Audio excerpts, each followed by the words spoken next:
de plus en plus, je relativise les points de vue des uns et des autres.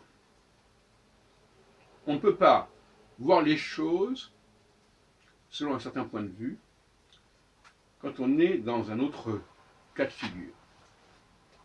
Prenons le cas de la colonisation.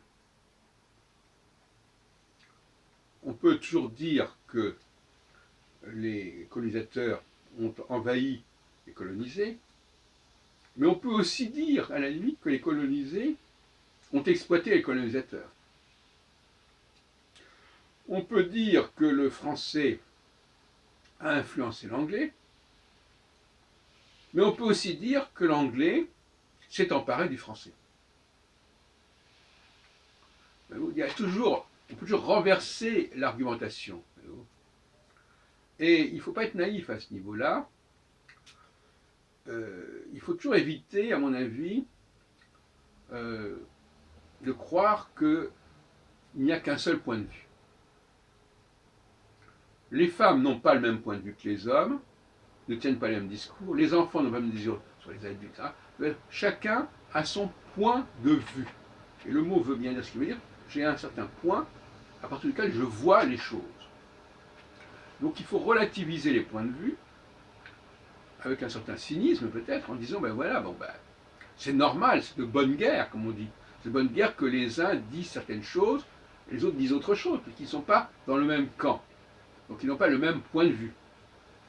Croire que l'on puisse avoir le même point de vue, que tout le monde puisse avoir le même point de vue, c'est totalement illusoire. Il y a forcément, d'un point de vue purement géométrique, selon l'endroit où on se trouve, on ne verra pas les choses de la même façon.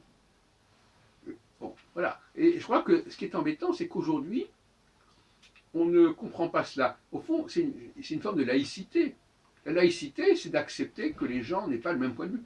Les chrétiens ne peuvent pas avoir le même point de vue sur la religion, sur Dieu, que les juifs. C'est inévitable. Et inversement. Les esclaves n'ont pas le même point de vue que les maîtres, etc., etc. Donc finalement, il faut avoir une approche globale en disant, voilà, sur le sujet X, il y a forcément plusieurs points de vue. Il faut essayer de comprendre le point de vue des uns et des autres. Et à certains moments, et c'est vrai aussi pour la cyclicité.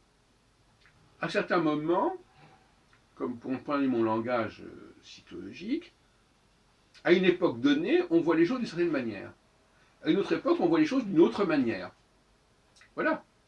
Donc là aussi, il y a une relativité, non plus dans l'espace social de tel et tel groupe, de tel et tel milieu, mais dans l'espace chronologique, diachronique, qui fait que on ne voit pas, on ne verra pas, on n'analysera pas la situation de la même manière un instant T et un instant T plus 5, etc.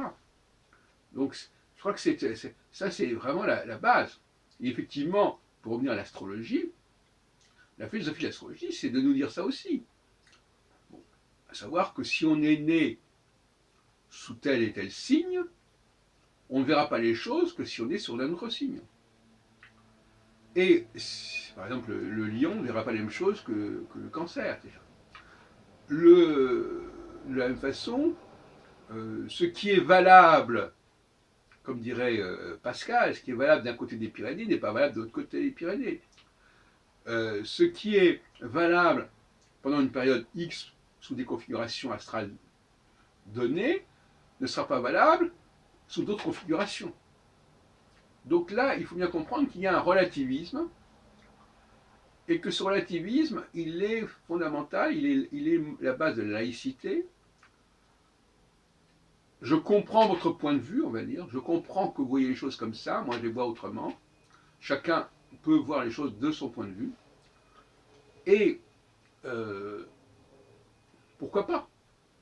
Pourquoi ne pas accepter cette polyphonie des points de vue, des discours sur tel et tel sujet, en sachant qu'à un certain moment, ça peut être tel point de vue qui va l'emporter, mais toujours provisoirement.